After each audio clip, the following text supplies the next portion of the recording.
I turisti arrivano e stanno già arrivando, la verità è che bisogna far crescere la cultura dell'accoglienza su questo territorio. È questo il messaggio lanciato lo scorso fine settimana dall'assessore regionale Federico Caner nel corso di Cioccolato di Marca, la manifestazione della Confartigianato giunta alla 20ª edizione.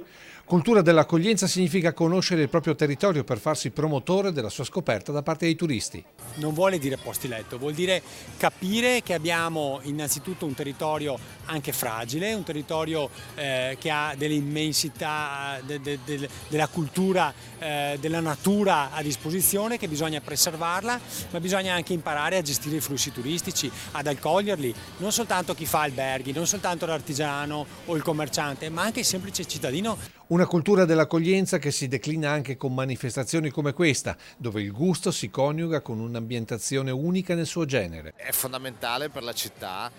Vorrei ricordare che siamo arrivati alla 20ª edizione di Cioccolato di Marca, quindi come dico sempre in queste occasioni, quando un qualunque evento, una qualunque iniziativa ha la forza di ritornare per 20 volte come in questo caso, vuol dire che da solo giustifica il proprio valore. Ecco perché al termine cultura dell'accoglienza va aggiunto la qualità. Eventi che non hanno questo livello qualitativo, che si pongono anche molto spesso come concorrenza sleale ai nostri commercianti, ai nostri artigiani, noi non le vogliamo. Per questo, da 20 anni, Confartigianato Marca Trevigiana promuove questo appuntamento con il cioccolato in Piazza dei Signori. Noi riteniamo che al netto di presentare dei bei prodotti, contribuiamo anche a far sì che queste città abbiano da essere riscoperte e ci sia il gusto delle persone a venire a vedere i centri storici nostri, che belli sono, molto più magari di qualche centro commerciale.